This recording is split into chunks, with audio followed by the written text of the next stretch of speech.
Selamat datang kembali di channel Robinstar. Kali ini kita akan membahas analisis lanjutan terkait dengan analisis butir soal. Di video sebelumnya kita membahas tentang penggunaan Anates ya, di mana di situ penggunaannya masih manual, di mana kita mengentry datanya menggunakan dari soal diketik ke dalam Anates. Nah, kalau misalkan datanya sudah banyak, nah itu akan menjadi suatu hal yang tidak efisien. Maka salah satu alternatifnya kita bisa menggunakan namanya software yang disebut dengan WinStep. Nah, WinStep. Cuman WinStep ini adalah aplikasi yang berbayar. Nah, tetapi WinStep ini menyediakan suatu mini dari WinStep yang disebut dengan mini steps. Semuanya sama saja fitur-fiturnya, hanya saja mini step ini dia memiliki keterbatasan di mana itemnya di sini dibatasin untuk 25 item dengan jumlah respondennya 75 orang ya, 75 kasus. Ya kalau mau lebih ya kita bisa menggunakan yang tadi, menggunakan WinStep. Tapi untuk pembelajaran dengan fitur yang sama, hanya masalah banyak data dan banyaknya pertanyaan, ya itu yang kita bisa mempelajari bagaimana menggunakannya ya. Jadi bisa di-download di WinStep, di sininya /ministep. Tapi kalau misalkan mau yang berbayar menggunakan WinStep. Seperti itu. Kita langsung saja ke contoh soal, misalkan seperti ini. Kita memiliki 10 soal ya, 10 soal dengan 3 opsi ya, mau 3 opsi, mau 2 opsi atau 5 opsi, itu sama saja dengan ada 25 atau 20 responden. Nah, di dalam penyusunan di WinStep pada umumnya dia untuk jumlah responden itu dibuat ID-nya itu per masing-masing digit ya. Jadi kalau ada 3 digit kita buat 3 kolom. Jadi kalau cuma 1 digit ya 1 kolom. Kalau kita punya 2 digit ya 2 kolom. Jadi ini responden 1, responden 2 dan seterusnya. Jadi kalau ada nanti 100 berarti 001, 002 hingga 199. Misalnya ada 200 responden. Nah, ini datanya, ini jawabannya yang sudah di entry ya, ini 3 1 1. Kemudian di sini kuncinya. Ini kuncinya. Ya, ini pertanyaan 1 kuncinya 3 atau C, misalnya hanya 3 pilihan ya. Soal 2 kuncinya A atau 1 dan seterusnya. Nah, bagaimana kita menganalisis butir soal ini di dalam WinStep atau MiniStep? Pertama, kita harus membuat dia formatnya ke dalam WinStep yang bisa kita entry, maka kita tidak memerlukan yang kunci dan judul kolomnya. Jadi kita hapus dulu ya. Jadi ini kita save dulu dengan nama lain. Misalkan kita buat di sini soal 1 ya. Nah, kita hapus di sini. Ini kita hapus untuk ID-nya. Kemudian kita kuncinya juga kita hapus. Nah, ini ya. Nah, kita hanya membutuhkan ini ID, kemudian ini jawabannya. Nah, kemudian kita simpan ya. Dia bisa membaca, disimpan dengan format, misalkan ini tadi adalah soalnya, dia formatnya pada umumnya dia menggunakan format teks ya, space delimited format teks. Nah, kita kasih nama soal 1, kita save. Nah, kemudian nanti kita tinggal mendrag ke aplikasi yang sudah kita install. Nah, misalkan kita sudah punya datanya tadi di sini soal 1 ya. Misalkan tadi ada soal 1. Nah, ini .pr ini tadi dotnya text ya. Tinggal kita drag ya, kita drag ke WinStep-nya. Jadi kita drag ini ke WinStep atau MiniStep ya yang kita punya. Nah, dia akan terbaca. Di sini. Nah, sekarang tinggal kita buat data setup. Nah, pilih yang data setup. Nah, di sini ketika kita langsung membuat seperti itu, terlihat di sini datanya itu berselang. Nah, ini sengaja saya buat supaya nanti teman-teman tidak lupa ya. Ada satu clue lagi di sini. Nah, kita tutup dulu ya. Kita tutup.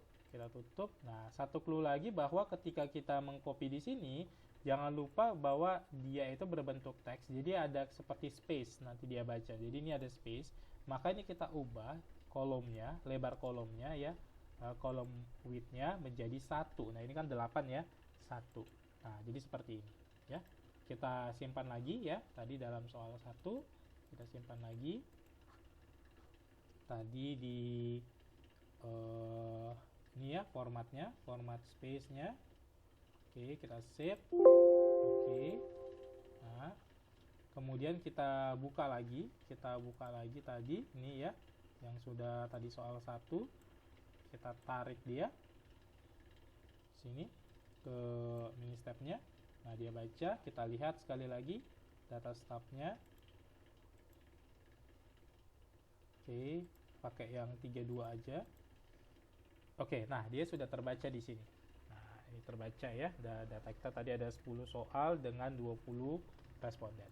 Kemudian kita mau memberikan nih, nah nama personnya itu ada di kolom 1 sampai di kolom 2, ya kan, panjangnya 2, ya kan. Kemudian ada 20 row, 20 responden dengan 12 kolomnya 12. Nah, kemudian item soalnya itu dimulai dari kolom ketiga. Nah, ya kan, dengan 10 item. Nah, barulah kita replace di sini.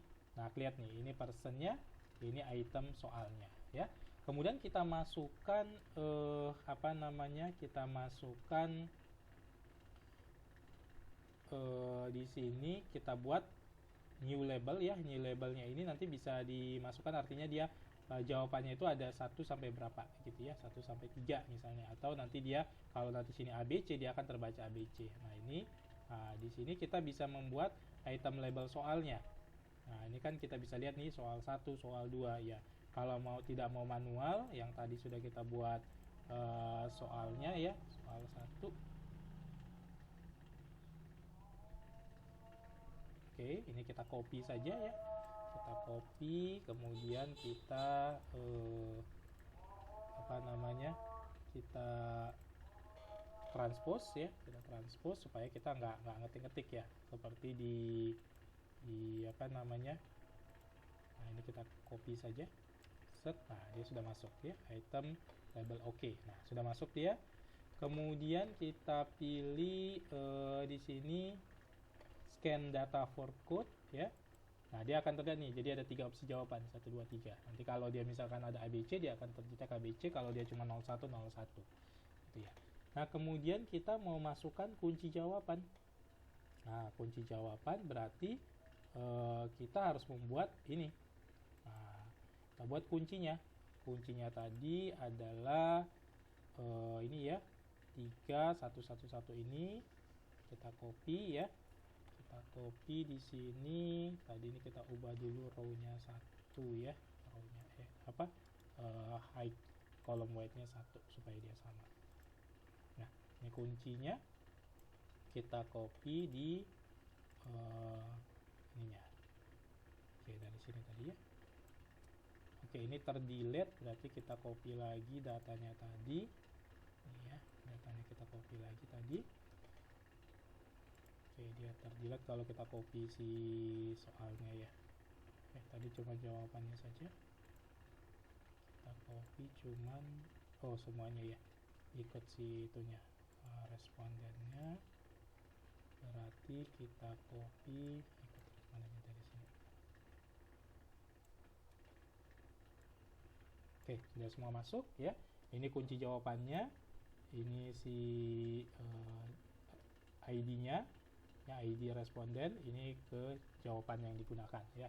Nah, kemudian setelah itu kita lakukan mini step ini ya, mini step, kemudian kita save, kita simpan dulu.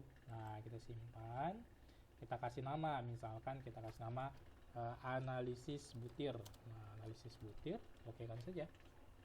Ya, yes ya. Nah, sudah terbaca dia.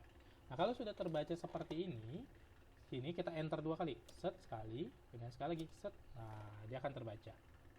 Nah, kalau sudah tampilan seperti ini, artinya kita sudah sukses untuk melakukan analisis butir soal.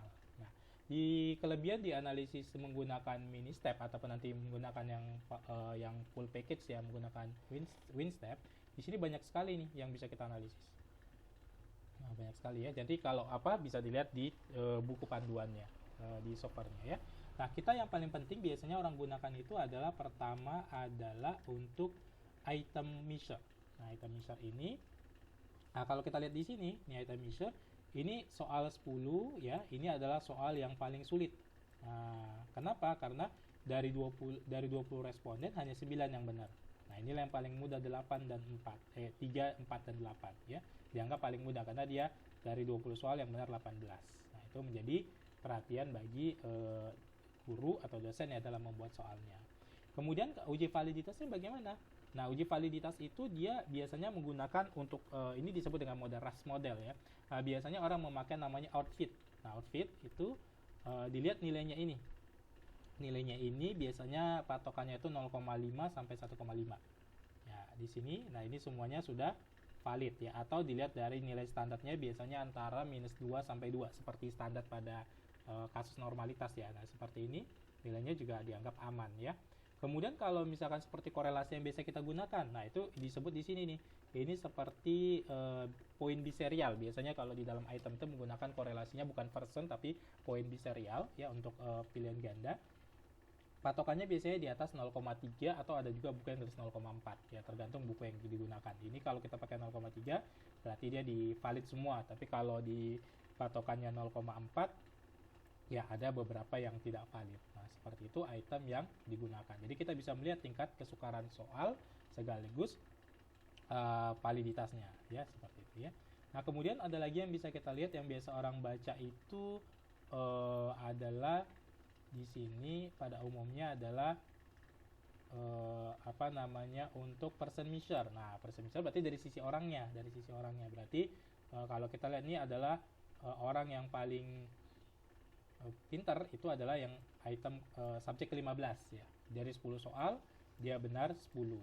Nah, itu yang, dan sedangkan yang agak kurang itu si nomor 2 dan 5. Dia hanya benar 4 dari 10 soal. Nah, ya. Kemudian uji rehabilitasnya mana? Uji rehabilitasnya ada di uji rehabilitas itu adalah summary statistik. Jadi kita bisa lihat di sini berapa summary rata-ratanya. Kemudian di sini ada person reliability ya, person reliability.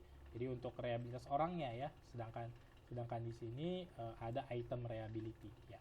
Kalau kita lihat dari orangnya yaitu sangat jomplang sekali ya, karena kecil sekali. Ini biasa patokannya itu ada buku yang bilang di atas 0,6, ada yang dibilang di atas 0,5 cukup ya, atau di atas 0,7 tergantung buku yang digunakan. Nah, begitu juga dengan dari sisi item ini dia dinyatakan ya, pertanyaannya tadi 10 itu boleh dikatakan reliable-nya cukup lah, karena di atas 0,5 ya. Yang bagus tuh biasanya di atas 0,6 atau bahkan di atas 0,7 tergantung referensi yang kita gunakan. Ada yang bilang 0,5 ya sudah cukup lah karena hanya respondennya cuma 20. Nah, seperti itu. Tapi untuk yang lain para sahabat bisa ngecek sendiri ya. Ini ada banyak sekali item yang bisa kita gunakan, bahkan dia bisa plot grafiknya, grafik-grafik yang bisa digunakan untuk menganalisis rush model atau butir soal. Dan ini banyak digunakan untuk teman-teman dari bidang, khususnya bidang psikologi ya, bidang psikologi, psikometrika, maupun dari sisi bidang pendidikan ya, untuk mengecek bagaimana pembuatan soal, bagaimana apakah yang dia buat itu sudah valid gitu ya, kemudian apakah soal yang dibuat itu terlalu susah atau terlalu mudah gitu, atau sedang-sedang saja. Demikian penggunaan WinStep, khususnya menggunakan MiniStep ya, karena kita menggunakan aplikasi yang free. Semoga bermanfaat. Sampai ketemu di video-video berikutnya. Terima kasih.